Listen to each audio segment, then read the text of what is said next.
दोस्तों, हम सब जानते हैं जो कंपनी आज इंडियन टेलीकॉम मार्केट को रूल कर रही है वो है जियो।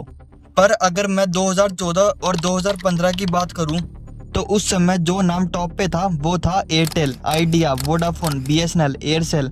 और सबसे बड़ी बात थी कि जो एयरसेल कंपनी है उस टाइम पे उसे ना ही गवर्नमेंट कंपनी और ना ही कोई प्राइवेट कंपनी ओन करती थी।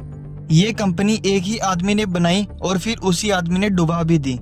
अब सवाल ये है कि आखिर वो आदमी था कौन और उस अकेले बंदे ने एयरटेल, वोडाफोन और बीएसएनएल जैसी बड़ी कंपनी को टक्कर कैसे दी।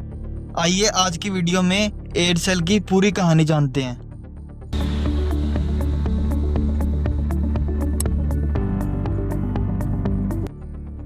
एयरसेल कंपनी की शुरुआत साल 1999 में शिवा शंकरन जी ने की थी। ये तमिलनाडु के कोवलर विलेज से आते हैं। बचपन से ही इन्हें रिटेल और आईटी सेक्टर में इंटरेस्ट था। अब अगर 1990s की बात करें तो ये वो टाइम था जब इंडियन टेलीकॉम मार्केट में रेवोल्यूशन आया था, क्योंकि उस वक्त इंडियन मार्केट में सेल फोन की डिमांड बहुत हाई थी और गवर्नमेंट कंपनीज के लिए ये डिमांड फुलफिल करना बहुत मुश्किल हो रहा था। इसीलिए उन्होंने प्राइवेट कंपनीज को इस सेक्टर में आने के लिए अलाउ कर दिया। इसी बात का फायदा उठाकर शिवा शंकरन जी ने भी अपनी खुद की कंपनी एयरसेल की शुरुआत की। इन्होंने तमिलनाडु में फाइबर ऑप्टिक केबल्स और बेस स्टेशन सेटअप किए ताकि एक तगड़ा नेटवर्क बिल्ड हो सके। और शुरू में एयरसेल का मेन मोटिव भी यही था कि एक तगड़ा नेटवर्क बिल्ड करके कस्टमर को टारगेट किया जाए, और हुआ भी कुछ ऐसा ही। 5 साल के अंदर उन्होंने पूरे तमिलनाडु को कैप्चर कर लिया। अब बारी थी तमिलनाडु से निकलकर पूरी इंडिया को कैप्चर करने की। इन्होंने पहले असम, उड़ीसा, बिहार और जम्मू कश्मीर जैसे स्टेट्स को टारगेट किया और सक्सेसफुल भी हुए। अगर हम बात करें साल 2003 की, जब इंडिया में सिर्फ 2G नेटवर्क ही अवेलेबल था, इसीलिए एयरसेल ने टाइम से पहले ही GPRS और एज को अडॉप्ट कर लिया। अब आप ये सोचेंगे कि एज और GPRS होता क्या है। चलो इसे आसानी से समझते हैं। देखो, अगर आपने कभी 2G नेटवर्क यूज किया हो तो उसमें G एंड E लिखा आता है। G का मतलब होता है GPRS एंड E का मतलब होता है एज। कमेंट सेक्शन में बताना आपने कभी 2G नेटवर्क यूज किया है कि नहीं, और अगर किया है तो कौन से साल में किया है। देखो, मोबाइल में वायरलेस इंटरनेट चलाने के लिए कुछ टेक्नोलॉजीज का सपोर्ट चाहिए होता है, जैसे GPRS, HSDPA, HSPA+ और LTE।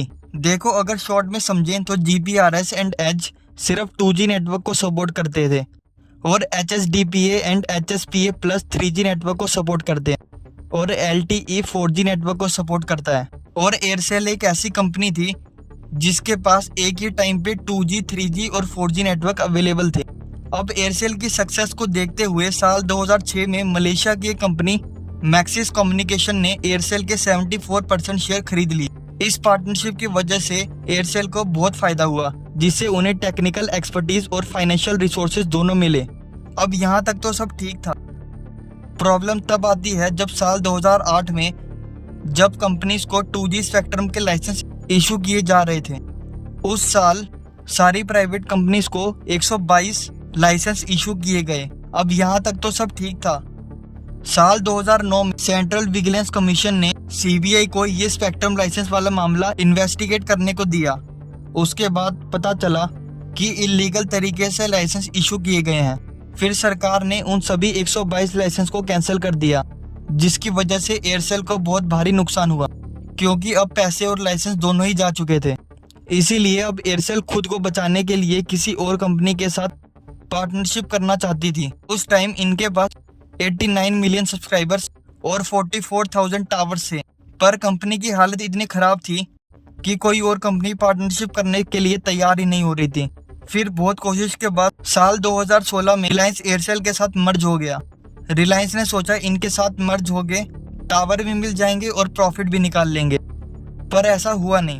कंपनी अभी भी लॉस में चल रही थी, जिसकी वजह से अगले ही साल 2017 में रिलायंस एयरसेल से अलग हो गया। और फिर इसी साल मुकेश अंबानी ने अपनी खुद की कंपनी जियो को मार्केट में उतारा, जिसके आते ही सबको पता चल चुका था कि अब मार्केट में कंपटीशन बचा ही नहीं है। जियो इतने कम प्राइस में सर्विस दे रहा था, जिसकी वजह से बाकी कंपनीज मार्केट में सरवाइव कर ही नहीं पा रही थी। जिस टाइम मार्केट में 1 GB डेटा 200 रुपये में मिल रहा था, उसी टाइम पे जियो 200 रुपये में अनलिमिटेड इंटरनेट प्रोवाइड कर रही थी, जिसकी वजह से साल 2018 में एयरसेल ने खुद को बैंकरप्ट घोषित कर दिया। इसी के साथ एयरसेल का सफर इंडिया में खत्म हो गया। तो ये थी एयरसेल की पूरी कहानी। अगर आपको वीडियो अच्छी लगी तो वीडियो को लाइक और चैनल को सब्सक्राइब जरूर कर लीजिएगा, क्योंकि ऐसी इन्फॉर्मेटिव वीडियोस हमारे चैनल पे आती रहती है।